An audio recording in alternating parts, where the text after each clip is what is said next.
Le PSG était destiné à nous faire souffrir, à nous donner des sensations fortes et jusqu'au dernier moment, ils l'ont fait. Ils avaient réouvert le championnat et le match face à Lens, c'était une belle façon de recréer du suspense. Mais là, pour une fois, c'est Lens qui a cassé le suspense parce qu'on n'a pas eu de match, évidemment. Quand on joue à 10 contre 11, on ne peut pas, au Parc des Princes, contre le premier budget, contre le budget le plus important du championnat français et un des plus importants d'Europe, rivaliser.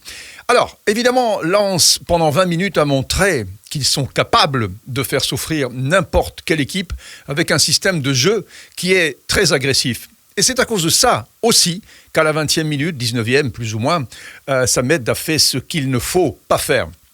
En fait, il a fait ce qu'on lui demande de faire. Quand on fait un pressing très haut, on demande de récupérer la balle dans les 5-7 secondes. Et à partir du moment où on a 5-7 secondes pour aller récupérer la balle, non pas pour couper les angles de passe ou pour empêcher le PSG de remonter gentiment. Non, c'est vraiment pour aller arracher le ballon dans les pieds du joueur. Et la meilleure façon de l'arracher, c'est de faire un pressing agressif, très haut, mais avec le risque de faire une faute un petit peu plus jaune que jaune, et on passe au rouge. Et donc le rouge est totalement justifié.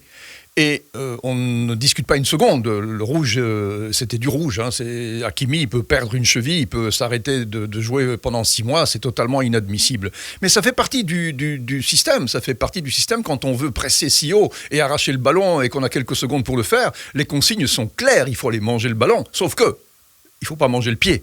Et là, c'est ce qui s'est passé. Et à la 20e minute, on n'a plus eu de match. Ce qui s'est passé après, c'est que le PSG a profité de sa supériorité numérique pendant 20-25 minutes. Ils en ont planté 3 avec des très très beaux goals. Là, franchement, il n'y a pas photo. Les 1-2 entre Messi et Mbappé, le tir de Vitinha, c'est très très beau, du très beau travail. 3-0, on s'imagine qu'il n'y a plus de match. Et pourtant, Lens a réalisé une deuxième mi-temps incroyable puisqu'ils ont gagné la deuxième mi-temps 1-0. Au bout du compte, ils ont, à 10 contre 11, réussi à gagner la deuxième mi-temps 1-0. Est-ce que vous êtes abonné ? Non, parce que j'ai remarqué que pas mal de vues ne débouchent sur aucun abonnement. Ce qui est dommage. Donc, abonnez-vous, lâchez le pouce bleu. Et puis la clochette pour être notifié lors des prochaines vidéos. Donc, si on dit que la deuxième mi-temps, Lens a battu le PSG 1-0, ça veut dire que la deuxième mi-temps, le PSG a de nouveau fait ce qu'il ne faut pas faire, est retombé dans ses travers, c'est-à-dire nonchalance, d'une façon superficielle. Ils ont abordé cette deuxième mi-temps en se disant que de toute façon le match était plié. Il l'était très probablement. Mais on a remarqué aussi que Lens a eu quelques belles occasions et qu'à 3-1... on se demandait, tiens, est-ce que c'est possible de carrément renverser le cours de la partie ? Il n'y a pas eu de miracle pour Lens et le PSG se retrouve maintenant avec 9 points d'avance. Moi, ce que je voulais simplement remarquer, c'est que Lens a une très très belle équipe. Il y avait 2 joueurs qui m'ont réellement impressionné, Fofana d'abord et Openda ensuite. Je pourrais en prendre d'autres, ne me dites pas après, oui, mais tu as oublié mon frère, tu as oublié de parler de lui. D'accord, je ne peux pas parler de tout le monde non plus, et je m'en excuse. Mais si je fais le choix de parler de Fofana et d'Openda, c'est que les deux m'ont réellement impressionné. Et quand je pense que Fofana a joué 4 saisons en Série A italienne à l'Udinese, vous voyez, l'Udinese, c'est un club qui a eu toujours le flair pour engager de bons joueurs. Pour les anciens, souvenez-vous que Zico, le pelé blanc, un des meilleurs joueurs de tous les temps brésilien, a joué à l'Udinese. À l'Udinese, ils ont le flair pour trouver des joueurs. Ils avaient Fofana, il était dans les rangs de l'Udinese. Je ne comprends pas comment ça se fait qu'ils l'ont laissé partir. Naples était dessus, ce qui veut dire quand même que les recruteurs napolitains ont le flair. Donc, c'est pas que ce n'est pas que ça. Il n'est pas facile le nom à prononcer, mais je vais y arriver. Kvaratskhelia et Osimhen, ils ne sont pas capables que de recruter ces deux-là. Ils avaient déjà Fofana dans leur ligne de mire, mais ils l'ont laissé partir. Et il s'est retrouvé à Lens, alors que d'autres joueurs, d'autres équipes étaient sur le coup, mais manifestement, le projet lensois a séduit l'Ivoirien Fofana. Et il a bien fait, il a bien eu raison, puisqu'aujourd'hui, c'est certainement un joueur qui ne vaut pas les 10 millions qui ont été payés à l'Udinese, mais qui en vaut certainement 4 à 5 fois plus. Quant à Openda, puisque vous savez que nos vidéos partent de Bruxelles, en Belgique, Openda, il est belge. C'est un gamin. Et Openda, il était complètement barré à Bruges, qu'il avait laissé partir en Hollande, à Vitesse Arnhem, où il a réalisé 2 très belles saisons, en marquant 35-36 buts, alors qu'à Bruges, il était complètement à la rue. Allez savoir pourquoi on rate complètement dans un club et on réussit dans un autre. La réponse, Openda l'avait donnée. Si l'entraîneur ne vous fait pas confiance, vous ne jouerez bien nulle part. Alors il est revenu de Arnhem, non pas pour revenir à Bruges, où manifestement il n'avait pas envie de rester, mais pour aller directement à Lens pour une dizaine de millions. Ce qui me fait penser aussi que les recruteurs milanais, qui ont quand même payé 35 millions Charles de Ketelaere à Bruges, ils auraient peut-être mieux fait d'en payer 10 pour avoir Loïc Openda. Mais bon, peut-être que l'avenir leur donnera raison, parce que Charles de Ketelaere est un joueur extraordinaire. Openda a montré hier soir au Parc des Princes qu'il est en totale confiance. C'est un joueur qui ne doute de rien, alors qu'il doutait de tout quand il était à Bruges. Donc ça veut dire vraiment que c'est le mental, c'est la relation avec l'entraîneur, c'est la façon dont un entraîneur vous estime, vous respecte et vous aime qui au bout du compte, fait la différence.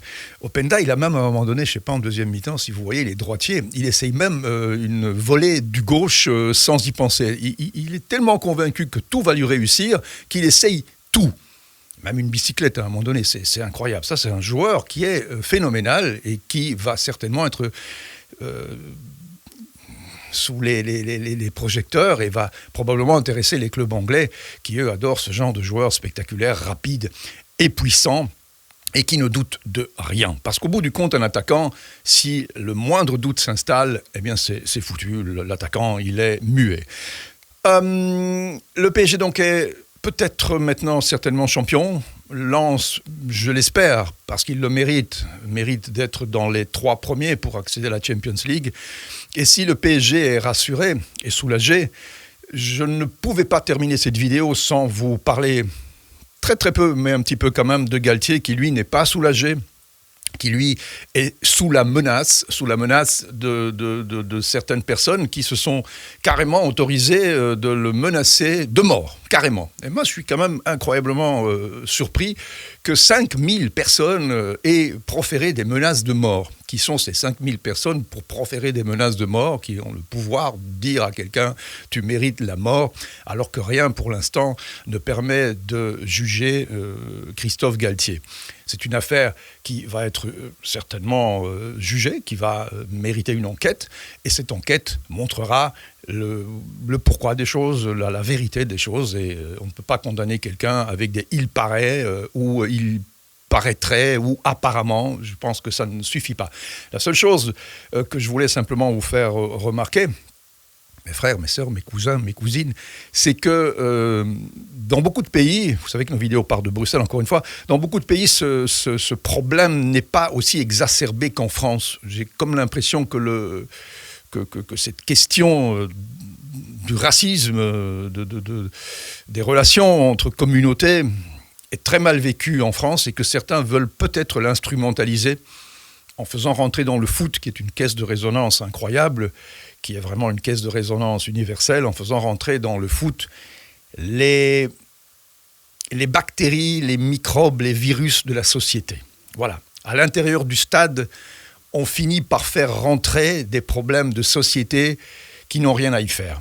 Alors évidemment, on sait qu'en France, il y a des tensions très fortes entre communautés qui n'existent peut-être pas en Belgique, en Italie, en Angleterre, parce qu'on a réussi peut-être l'amalgame d'une façon un petit peu plus intelligente. Voilà, donc ne parlons pas de cette affaire Galtier qui ne menace personne, et lui, certainement, ne mérite pas d'être jugé avant d'être même entendu. Donc, il paraîtrait, on oublie, ce n'est pas du foot, ça ne nous regarde pas, et ces propos sont évidemment inacceptables. S'ils ont été dits, ils sont nauséabonds et d'une stupidité innommable. Donc, je préfère évidemment imaginer que Christophe Galtier ne les a jamais prononcés, ce qui serait quand même normal pour quelqu'un qui fait ce métier-là. Je ne vois vraiment pas comment il pourrait continuer à le faire en pensant des choses aussi stupides. Donc, qu'est-ce qu'on fait ? On se retrouve dans la prochaine vidéo. Vous lâchez le pouce bleu, vous vous abonnez à la chaîne. C'est fait ? C'est vrai ? Déjà ? Moi, je vous crois. À très vite. Ciao. Merci d'avoir regardé cette vidéo. Merci de lâcher un pouce bleu pour liker la vidéo. Et puis, abonnez-vous à la chaîne. Et ensuite, activez la clochette pour être notifié des nouvelles vidéos. Et aussi, laissez-nous vos commentaires parce qu'on adore les lire, surtout quand ils sont courtois. Merci et à très bientôt. Ciao.